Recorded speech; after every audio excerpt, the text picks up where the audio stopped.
The Guardians of the Covenant are a successor chapter of the Dark Angels, and members of the Secretive Unforgiven. From their fortress monastery at Mordecai 7, these silver-clad warrior monks devote themselves as fiercely to knowledge as they do war. Their armor is covered in sacred High Gothic scripture, recording the wisdom of the Imperium and of the Lion. Yet beneath that scholarly devotion lies the familiar burden of all Dark Angels, an inner order that still guards the truth of the fallen. Today, we're going to be putting one of those guys together in about 60 minutes or less. Stay tuned. Well, welcome back to another video. Today we're going to be doing a Guardian of the Covenant.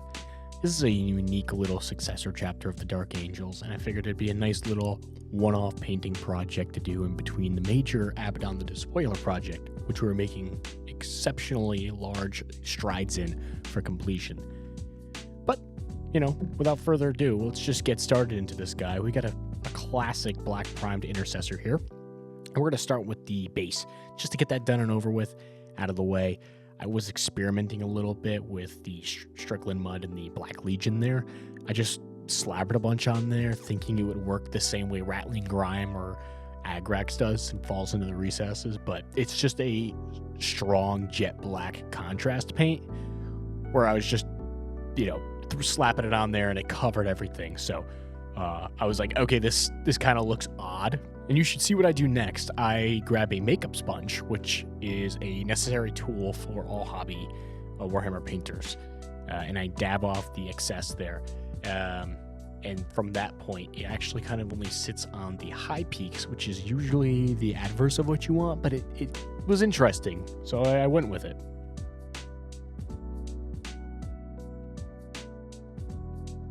As you can see, it left a big black spot on the brush there, but those are disposable.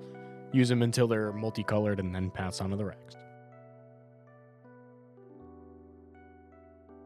We're going to take Lead Belcher, which is a little bit different than the Iron Warriors color I traditionally use. It's a little bit more of a brighter silver, a lighter silver, and we're just going to dry brush it all over. This is essentially our base coat. What's nice about dry brushing the metallics is that with dry brushing techniques, it doesn't sip into the recesses that much. It just kind of sits on the high points. And really, that's kind of what the armor is going to shine and, look its best. So a big, healthy, dry brush all over, making sure you cover all the slots. What's nice about a dry brush, it goes on quite thin as well. So you get the coverage you're looking for, and it's not as glopey as you were to put like a base coat on there. It's a really good middle ground, and honestly, I might start using it a lot more as just a traditional painting technique when it comes to pushing bases all over my models before we get started.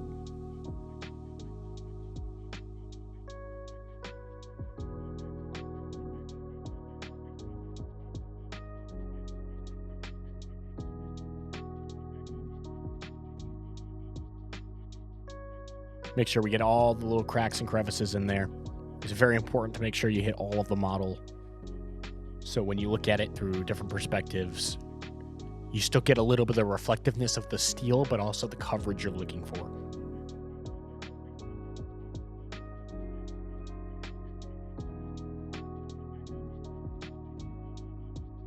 I actually quite like a little bit of the streakiness sometimes. It just adds a little bit more flair, a little bit more character to the model. So the Guardians of the Covenant have this weird Aquila. It's not really an off color like the Dark Angels with like a bone or a white Aquila, or Blood Angels with like a yellow or something to offset the red armor.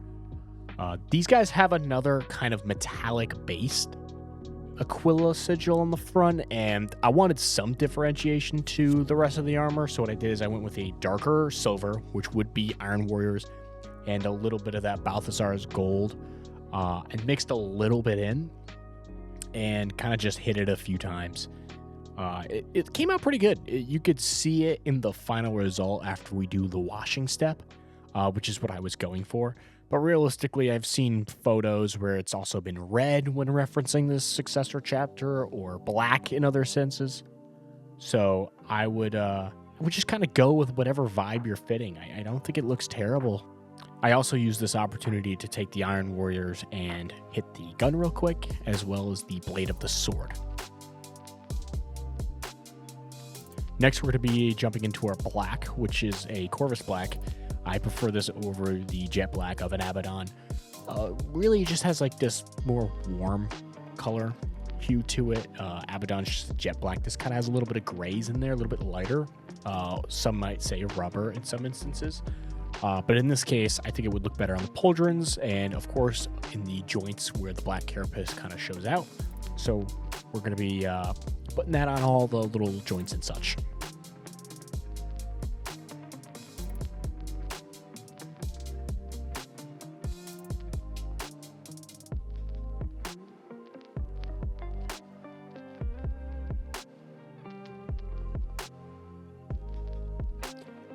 Just multiple coats, thin coats. It's black, so it covers well, but not too well. So just take your time. You'll get nice looking shoulders like that.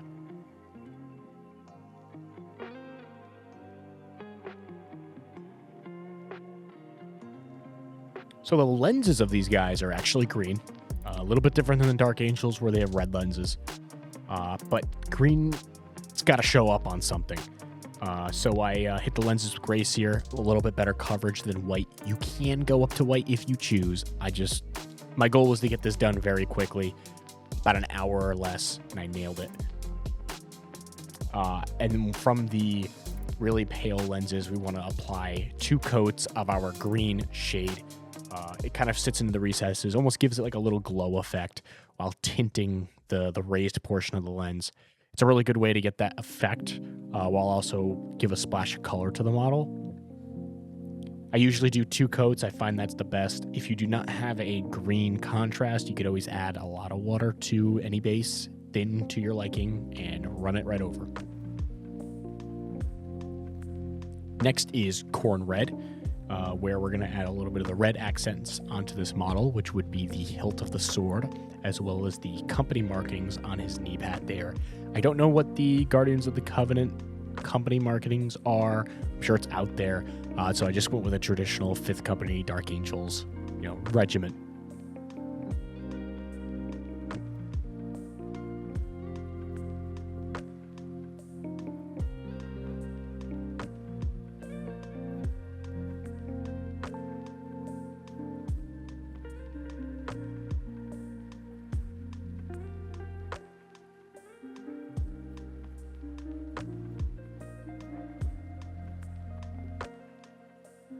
There's just another once over, added our decals there. Luckily, I chose a chapter where the decals are featured on the Dark Angels transfer sheets, which is really nice. And then your traditional Dark Angels themed battle line marker there. The 2 arrows with the squadron number over top.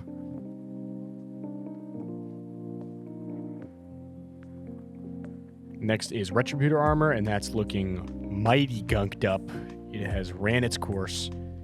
So let's get a new Warhammer color pot, why don't we? It's my first time cracking one of these bad boys open, I think.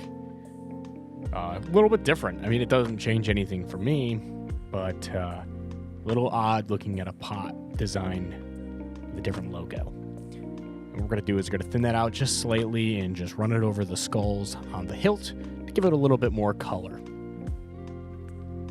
Because what is a Dark Angel or a Dark Angel successor without a little bit of, glitz, glam, and charm to their killing tools?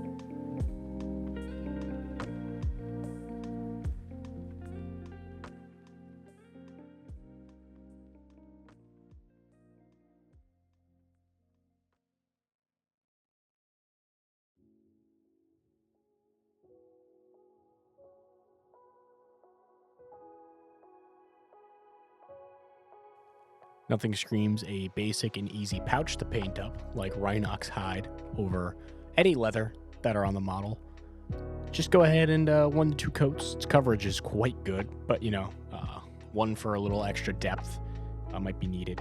And you can go as far as you'd like with this. Again, a little dry brush of some beige, just to give it a little bit of texture or a little bit of a highlight. In this case, I just gave it 2 coats and called it a day.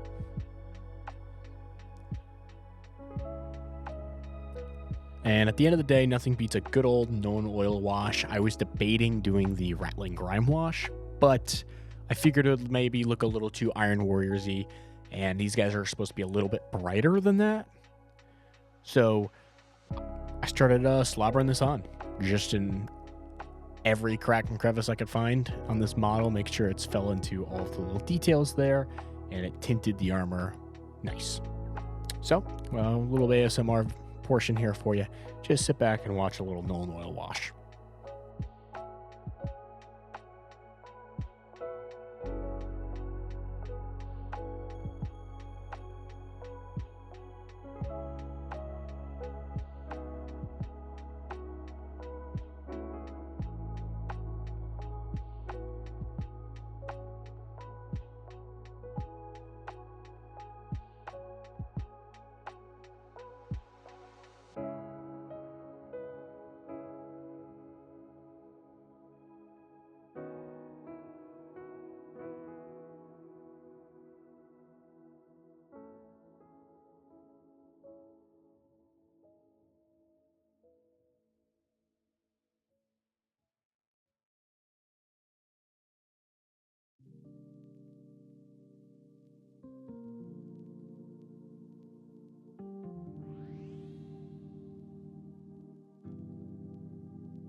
Almost took decal off there. Just be a little careful and make sure it's fully dries before moving on to the next stage. Lastly, we're going to use a little bit of Rattling Grime. Of course, Iron Warriors over Rattling Grime, the best combo of all time, over the gun casing itself and the sword he is holding.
And there we have it. Your completed Dark Angel successor chapter, Guardian of the Covenant. These guys are unique. A little bit of a palate cleanser from the Abaddon series that has plagued the channel for the last 2 weeks.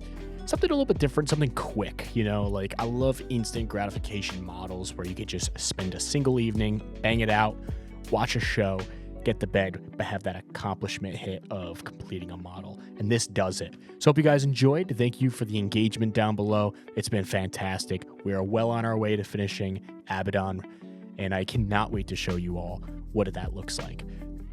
Remember to like, comment, and subscribe. I appreciate it a ton, and I will see you in the next video.